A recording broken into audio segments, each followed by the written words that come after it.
The purpose of psychology is to give us a completely different idea of the things we know best. Greetings to all. Clue4 Evidence News interview series is back with yet another exclusive interview. Today we have with us Mr. Steiger.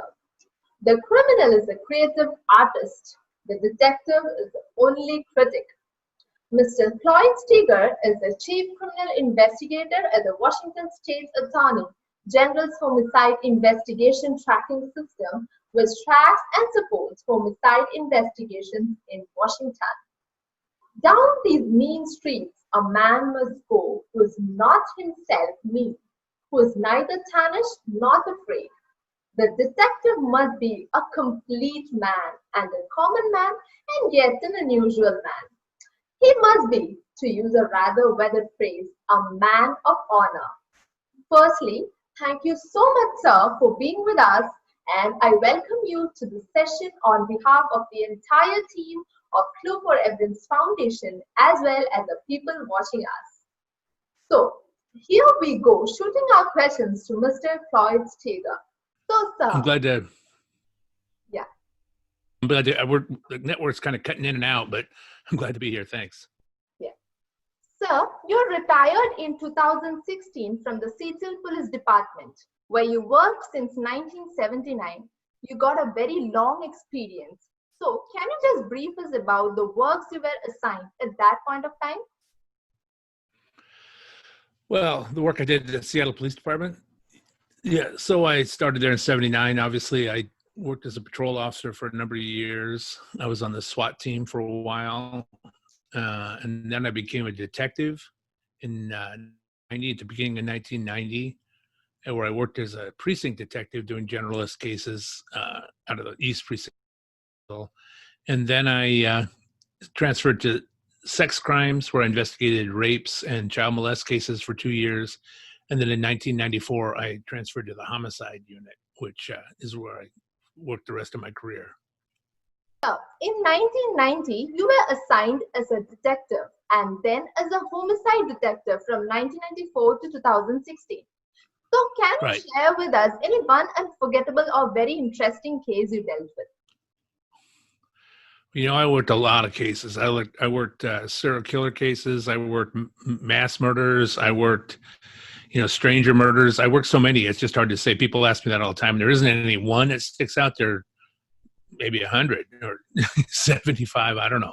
I mean, I worked a lot of routine, quote unquote, routine murders, but I worked a big gamut of all kinds of different crimes. From, I could think of a innocent girl that was just followed by a stranger and stabbed to death at her apartment one night on New Year's Eve. And, that was just a crazy guy that picked her out at random for no reason. Assassination of a police officer. I worked like an ambush. I worked, again, a couple serial killing cases, which were, pretty intense. And boy, there's just a bunch. Okay, sir. So, you have investigated and assisted hundreds of homicides and other cases, including serial murders, mass murders, etc. So, which category of cases do you find as more complex or a difficulty in handling with?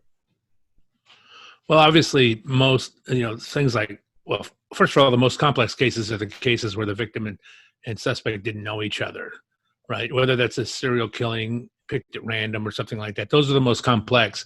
People would think mass murders were the most complex, but they're usually not, because either the person usually kills himself at the end of that, or else they're arrested immediately by the officers arriving. That's really not that complex of a case.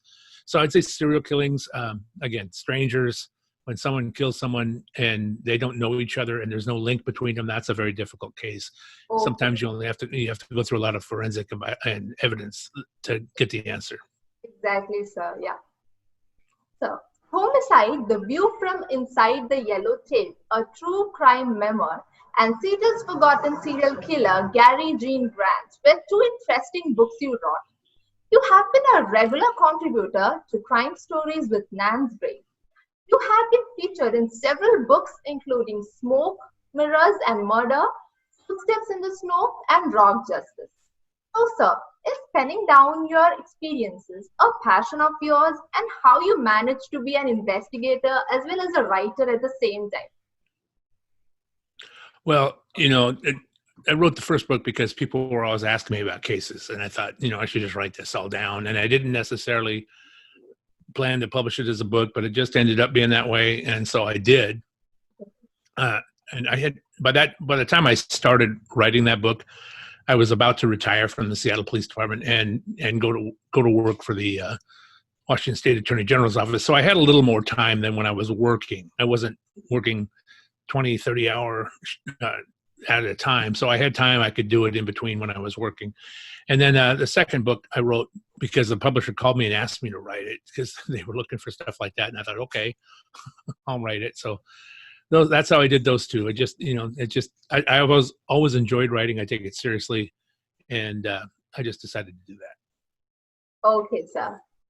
So you have been a part of several television programs like Dead of Night, Footsteps in the Snow, Killer Instinct with Chris Hansen, Real Detective, and lot more. As every show is related to investigation, it might be really easy for you to live your real life on screen. So do you live the life of a detective on screen, or is it just real? No, I'm not an actor. I play myself, but I do a lot of TV shows. I just did one last week that's going to be on The Fall and Oxygen, and I did another one that's going to also be on The Fall, and I got a couple more coming up. So that people just call me and want me to talk about my cases, or excuse me, sometimes they want me to offer expertise in cases I wasn't involved in, and so I do that. Okay, sir. Okay, now we are entering into a very interesting part. Serial killing and serial killers have always been a very interesting topic. People are always very curious to know more about it. There are a number of books available on this topic, but a very few research studies. Some studies say that if a person commits 2 murders, then it's a serial killing. And some studies say that if a person commits 3 murders, then it's a serial killing. And even discussions about the time interval a serial killer takes in committing the murders has been a topic of argument. So, sir, as per your experience, as you have personally investigated such cases, what is the perfect definition for a serial killer or serial killing? Yeah, you broke up a little bit there. We lost a little connection, but I think you're asking me about serial killings and books about serial killings. There are a lot of good ones out. Oh, I'm sorry. Go ahead. So usually, some studies say that if a person commits 2 murders, then it's a serial killing, and some studies say that it's 3, then it's a serial killing. So, and there are discussions about the time interval too the serial killer takes to commit a crime. So there are so many confusion and arguments based on this. So can you, what's your perfect definition for a serial killer, as you have personally investigated a lot of such cases? Well, that you're right. There are different interpretations, and interpretations of what constitutes a serial killer change all the time. Generally, it used to be 3. Now it's more recently 2, but there has to be a cooling off period of time between them, and then. But generally, most will do more than 2. They'll do 3, 4, 30. Those are the things you're looking for. But they also, again, that gap in time, they're not all done at the same time. There's a common plan or scheme about them. Usually they're psychosexually motivated, but not always. I did one serial killer case I did was a jihadist serial killer that was killing for his jihad, and he would just go kill people at random on the street. And he did them in Seattle and New Jersey. So there are different variations, but the current one in the U.S. is 2 with a cooling off period in between. Okay, sir. So, as we all know, automatism is rarely used criminal defense. Have you dealt with any criminals who committed a crime in their unconscious mind, maybe some mental issues or multiple personality disorder, split personality disorder, dissociative identity disorder, etc.? Well, yeah, I've investigated several where the defendant claimed that. Whether it was true or not was another issue. I mean, I have investigated cases by people that were obviously and really psychologically deranged or insane. Of course, there's a difference between, in the U.S. anyway, between medical insanity and legal insanity. And usually, even the ones who are medically insane would do things to try to cover up their crime, which they would hide the weapon, they would run, which counteracts their claim of legal insanity, because legal insanity, you have to not know the difference between right and wrong. Well, if you didn't think it was wrong, why were you trying to hide evidence? Why were you running away? Why were you doing other things like that? So, yeah, it's a fine line to walk. And I've never investigated a murder myself. I know of some where the person did not know the difference between right and wrong. Okay, sir. The polygraph, the lie detector, is a device that measures and records several physiological indicators. While a person is asked and answers a series of questions, what are your opinions about a lie detector? Like, is the instrument very useful for further investigation? Well, the lie detector, polygraph are a useful tool. The problem is people who haven't investigated a lot of murders rely on them way too heavily.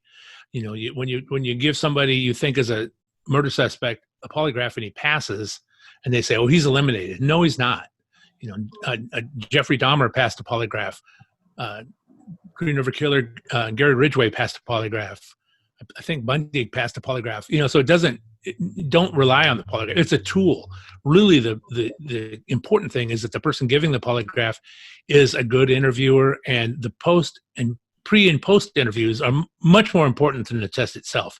It's just a tool to use. I have no objection to using it, but people become way over reliant on it. Yes, yeah, exactly so. The experienced killers who usually don't have a fear of being caught, so they might win over the test very easily. Have you gone through any such cases where the criminal was so confident enough to successfully go through the polygraph test successfully? Well, I don't generally polygraph my suspects. The people I'm going to polygraph are usually going to be witnesses who I think might be lying to me. So, I've never had that happen to me because I just didn't put my suspects on polygraphs as a rule. Okay, sir. So a lot of students are getting into different law enforcement field these days. Let it be forensic science, law, criminology, forensic psychology, police sciences, and a lot more. So what advice you'd like to give to them? Well, you got to have a passion for whatever you do and pick out what you really enjoy doing and commit yourself 100% to that. And there's a lot of different work, like you said, in the disciplines around investigations. And I have a lot of friends who are forensic psychologists, psychiatrists, a lot of friends who are forensic scientists. So you don't have to be actually a detective to be intimately involved in this. Just decide what you want to do and be the best person at that you can be. That'd be my advice. Okay, so just asking one question out of my curiosity. So do you personally think that there's something called criminal gene that exists?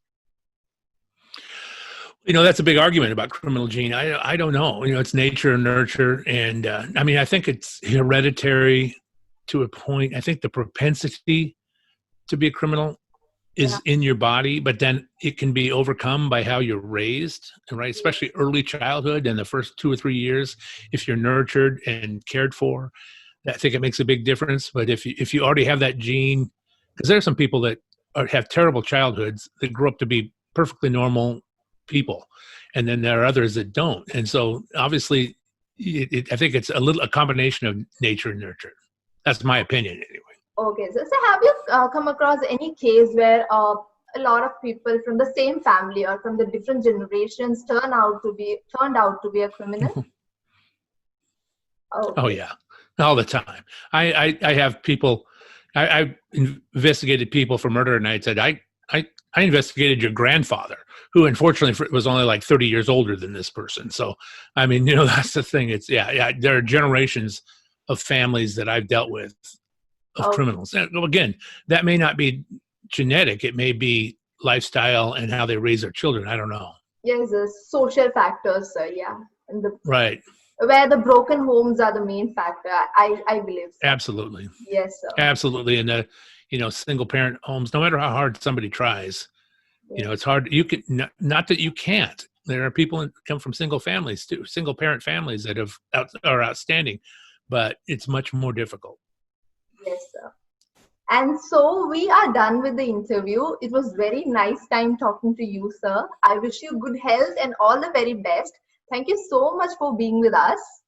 Then I'd also like to thank everybody watching this video, and don't forget to subscribe to our YouTube channel. Stay connected for more upcoming interviews. Sir, you want to say something? No, just thank you for having me, and good luck. It's been interesting becoming involved in the Indian forensic culture that I've only been involved in for about a month now, but it's very interesting, and I'm glad that people there take this seriously. We are so glad to have you with us, sir. Thank you so much. Bye. Stay safe, everyone. Thank you. Thank you.